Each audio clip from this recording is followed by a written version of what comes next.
I say, you didn't graduate college and end up the CEO. Nope. You had to show up every day and put in the work. And over time, you got to where you wanted to be. And it's the same thing with business. Welcome to Drop and Give Me 20, where you learn keys to entrepreneurial success as Lindsey Germono interviews business owners with military backgrounds on what works and what doesn't. Listen as they focus on the stories, both challenges and wins, that military entrepreneurs have faced in growing their businesses. Welcome to another episode of Drop and Give Me 20. I am your host, Lindsey Germono. I am joined today with a lovely woman all the way in Hawaii. So I'm not very happy about that because I wish I was in Hawaii right now. Everybody, please join me in welcoming Esther Avant. She is the owner of Esther Avant Wellness Coaching. Good afternoon or morning. I don't know what time it is your time, Esther. It's actually 10 a.m. All right, good. Well, then good morning to you. Thank you. And good afternoon to you. Thanks. So how are things going over there in the island? Things are great. Another beautiful day. Yeah. So you own a wellness coaching company. Tell us a little bit more about that. Yeah. So I have owned the company for going on 2 years now. And it started as kind of my side project, dream business, while I was also working full-time when we were living in Virginia. And in the course of the last couple of years, have had the opportunity to pursue it now full-time. And I'm a personal trainer and nutrition coach. So what I've done in person for a little over a decade is trying to marry those two things to not only help people work out, move their bodies safely and correctly and help them, in the physical aspect, but then also the nutrition changes that they need to make in order to have, all of those things kind of aligned with their goals. And I've basically just taken what I've learned in person, kind of in the field, and applied that to my online coaching and my online programs. Nice. And so you can coach anyone, anywhere? Anyone, anywhere. And that's really the beauty of the internet to me. Is the biggest issue I have to deal with is the time difference. Right. Is, trying to figure out, do I have to wake up early? Do I have to, is this going to be late in the day? But there's just so much freedom. I have people I interact with in my groups who are in Australia and in Canada and just around the world. And that's such a cool thing. So because you're a virtual business and one that, people don't come into your gym and work out, what is one of the struggles that you've kind of had to overcome setting that type of a business up? I think the biggest struggle was my lack of knowledge and understanding of how much went into making a remote-based business.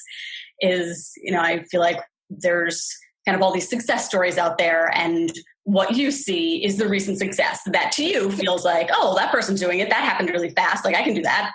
And what you don't realize is nobody's an overnight success. It takes a really long time, and you're not seeing the behind the scenes, the building the website, the figuring out email autoresponders, the understanding marketing.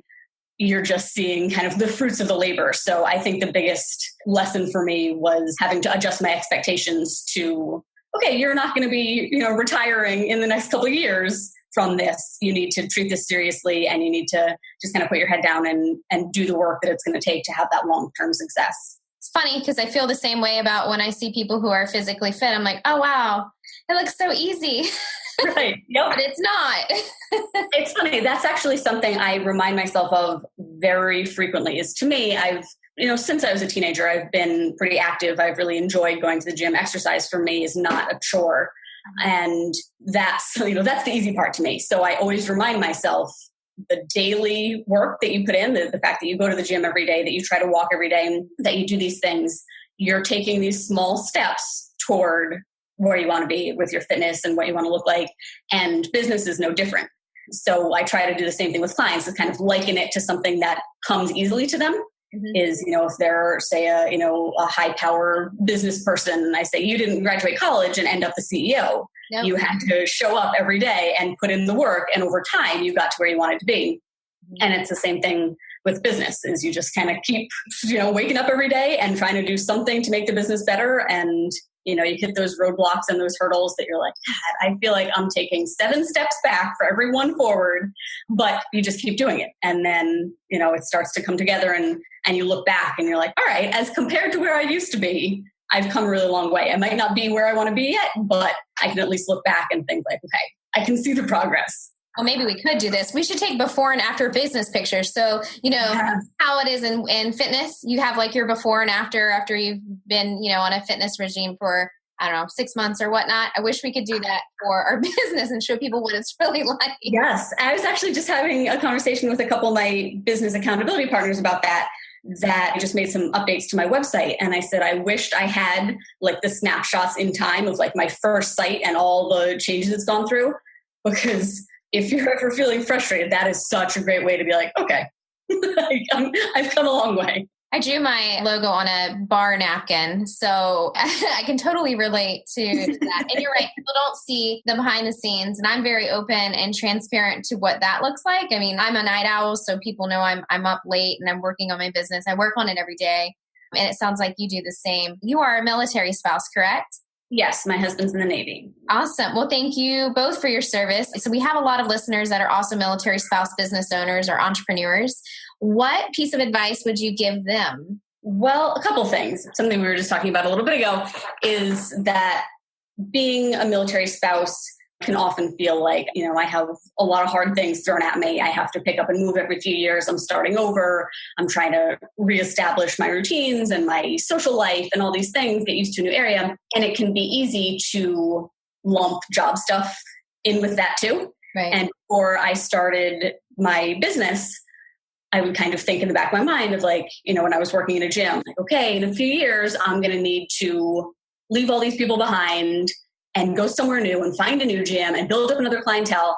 And I realized that if I kind of switched my mindset about it, that I had a really great opportunity in my hands, that, it helps very much that my husband is supportive of it, but that instead of thinking kind of like, woe is me, I can't have, a long-term career, thinking like, what a great opportunity that I can do my own thing. I don't feel kind of obligated to be working for a company for 20, 30 years like the generations before us, because I don't have that option. And it kind of allows me that opportunity to say, okay, what is my dream business? If I want to work for myself, how can I make this happen? And especially with the internet being what it is, right? The opportunities are endless. Yep. And especially, like in my situation, I work with some clients who I've worked with over the last 10 years now remotely. I maintain those relationships and I can say, hey, it's fine here in Boston. I already know about you and we can do this remotely. So I think one piece of advice to kind of summarize that for military spouses is to think about the positives, that you do have an opportunity to devote time to a business that you might not otherwise. And that's huge. And then the other thing that has been huge for my business development is hiring a coach. You are a coach and you've hired a coach. Hiring a coach, yes. I feel like I have, at times I've hired trainers and nutrition coaches, even though I have a pretty good grasp on that. But hiring a business coach really elevated my business. And as a stubborn person, as I know a lot of, or maybe independent is a better term for it, but as I know a lot of military spouses can be, or what I did at first was try to do everything myself, try to just figure it out myself and just figure, I'm a smart person. Like I can figure out anything that I need to do. Right. Which is true. But I could have done a lot more, a lot faster with a lot less hassle if I had hired a coach right off the bat. There's nothing wrong with saying, I don't know how to do this, or I need help doing this, or I want to do this in the best way possible. And that's exactly what coaches are for, to help you figure out those things, to give you some direction, to boost your productivity, to give you accountability. So especially if you're kind of dipping your toe in the business water and you're trying to figure out, how am I going to make this work? That to me is really the time to make the investment in a coach. Mm-hmm. Is the last thing you want to do is get, 6 months in of trying to do it yourself and then kind of throw up your hands and think like, I can't do this. Yeah. Whereas if you'd had that person in your corner from the beginning, who knows where you could be. Do you still have your coach? I do. Yeah. She's awesome. Nice. I'm going to switch gears. I'm going to ask you really random questions. We didn't go over this before we talked because I didn't want you to get in your head about it. Name one person who's your role model. Oh, this is probably cheesy, but my husband. That's fine. Yeah. I mean, he's so inspiring. If there's something that he wants, he will do what it takes to get it. And, any idea I go to with him, he truly believes yeah, you can do that. Go for it. And, seeing that attitude in his own life, I'm like, you know what? He's right. I should feel the same way. Right. Okay. My next fired off question. What is the one thing your clients struggle with? consistency. That's really the biggest thing for most people. And I think in a lot of aspects of their lives is, have these like peaks of motivation where you're like, yes, I'm gung ho, I can do this. I'm going to go to the gym every day and I'm going to eat this and I'm going to eat that. And then, motivation has its ebbs and flows. And oftentimes you try to like bite off more than you can chew. And you end up then going through these periods where you do nothing. So the key to success with my clients is getting them to be more consistent at what they're trying to do. We own an advertising agency. I would say the same exact thing about marketing and advertising. You have to be consistent, and that ebbs and flows. So we'll see people like kick butt on it for 2 weeks, and then we notice when they drop off, just probably like you. Yeah, consistency it can carry over in a lot of things in your business. All right, my last one is, where do you see your business 5 years from now? Oh gosh, 5 years from now. I think my husband would tell you that it's a character flaw of mine that I have a hard time looking that far in the future, which is probably a sign of fear.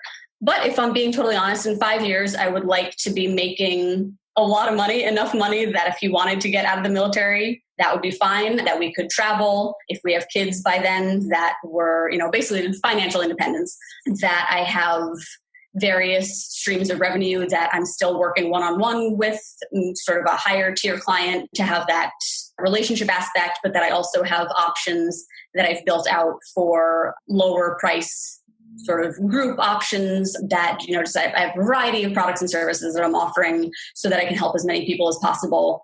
And that I've kind of made a name for myself, that if somebody were to say, I need to do something about my eating, I need to get back in control, that I would be at the top of mind for the person to help them do that. So actually, I have a question about that, because we have a lot of military-owned businesses on the podcast, and many of them are virtual or remote. They work out of their home, or they may have like a co-shared or co-working space. How do you bring on new clients as a wellness and fitness company? Yeah, that's a great question. I try everything, really. Yeah. That's something that my business coach has helped instill in me also, is that, it's basically just a numbers game. So especially as, someone only a couple of years in, I try to remain humble and not think that I'm above any opportunity, that if I'm approached or see an opportunity to guest blog for someone, I'm not going to ask, how many viewers do you get per month? I'm going to say, yes, I would love to, what topic would resonate with your readers? I try to just, pursue every avenue that seems like it would be good exposure. So I do Facebook ads, and, those are great. I blog once a week. I'm involved with some networking groups through Facebook where I find collaboration with other like-minded people, podcasts like this, and guest blogging opportunities. I try to do in-person stuff just to get exposure with local people, because you can't sit behind a screen the whole time and expect business to pour in. Right, exactly. And then something I've been very successful with, actually more so in Hawaii than in Virginia, is Thumbtack. Oh, okay. Tell me about that. Yeah, so I'm pretty sure it's just thumbtack.com, and you go in and you say, I am a blank, or what service I offer. And then people looking for that service will go in and they'll say, I'm in this age range, in this location, looking for this. So the website automatically sends you an alert, John in Honolulu is looking for a trainer. And then you can kind of save your quote templates in there of, an hour with me is X amount, and then whatever kind of message you want to send, like basically an email through their portal. And I've had very good success with that. Most of my current in-person clients have come through there. I think largely because the market is not yet saturated. Whereas I know when I've tried it elsewhere, only a certain number of people are allowed to bid or provide a quote. So when I've used it elsewhere, like those 5 bids go like that. Yeah. So I feel like in Hawaii, it just seems to be kind of underutilized. So I've had a great conversion rate with that. But I figure as long as I'm trying multiple different things, I try to keep some metrics of what's coming from where, so I know what's working. But otherwise, I just kind of feel like sometimes you're just kind of throwing darts at a map and seeing what sticks. Yeah. Because at this point, no exposure is bad. And I actually had a small feature in a local newspaper. I wasn't expecting anything to come from. I just thought it'd be cool, see my picture in the newspaper. Yeah. And I actually ended up getting a client who I'm still working with from it. So one, I sent an email saying, hey, would you be interested in having a conversation? That led to this article. That led to this client reaching out to me saying, I read your story. I'd like to work with you. So you really never know. It doesn't matter how small it seems. Who knows? It's worth a shot. And I feel like some of the businesses that are online and it's a one-person operation, they might feel intimidated to go to some of these networking groups or events and like see people face to face. But I mean, just, get out there and, like you said, just you've got to see people face to face if you want to grow your business, and raise your hand. Right. Yeah, I totally agree. I mean, yeah, sometimes it is kind of awkward that, especially when you work mostly from home and like you don't have to get dressed and you don't have to, get done up to go through the effort of like trying to look professional to go to these networking events. It seems like a lot of effort, but you really never know. And if, maybe those people won't be clients, but the relationships that you develop with them, who knows where they might lead. So it's always worth trying.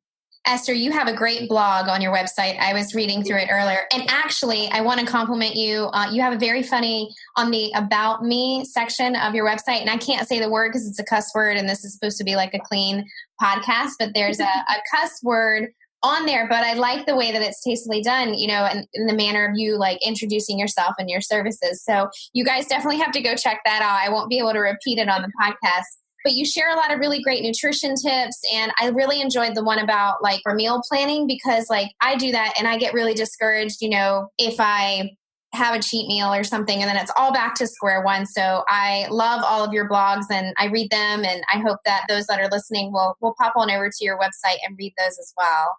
Thank you so much. I really appreciate that. You're welcome. So how can we connect with you? Yeah. So my website is esteravant.com, ESTHERAVANT. And you can also find me on Facebook, Esther Avant Wellness Coaching.com. I'm on Instagram as well. I'm not great about posting on there, but it's a work in progress. And that's Esther_Avant. Okay. And you have a Twitter feed? I do have a Twitter. My dad convinced me to get it. So I don't know much about like how to make it work. Thanks, Dad. Yeah, thanks, Dad. I'm in it now. I just joined a closed Facebook group. Tell us about that. I do. I have a free Facebook group. It's called Live Diet Free. And it's for women who are wanting to undergo body and lifestyle transformations, to lose weight, become healthier, happier, and more confident, and do so in a sustainable way. So like I said, it's a closed group. It's just for women. I'm very active in there. So it's a great way to kind of get a feel for me and get your questions answered and be around like-minded women for the support, accountability, motivation, and education that you need to reach your goals. Well, you guys heard it from Esther. Go check out her website, Esther Avant, ESTHERAVANT.com. And all of her social media feeds are on there. And Esther, I want to thank you for coming on the show and providing some very optimistic and positive tips for those that are listening, and kind of that behind the scenes on, you've got to get in there. You got to raise your hand. You've got to do the work. You want to be successful. And we wish you all of the success in the world. Thank you so much. It's been a pleasure to be here. Awesome. Okay, well, we'll talk later. Bye. Thanks for listening to Drop and Give Me 20, brought to you by Germono Advertising Company in Norfolk, Virginia. Please visit our podcast in iTunes, click on subscribe, and leave us a review. Your support goes a long way. When you subscribe and leave reviews, it helps the guests on our show as well. Jump in and let us know what you think. You can also follow all of our guests on the Drop and Give Me 20 Facebook page. We have Instagram and Twitter. Those handles are Give Me 20 Podcast. I'm your host, Lindsey Germono, and I appreciate you listening to the show.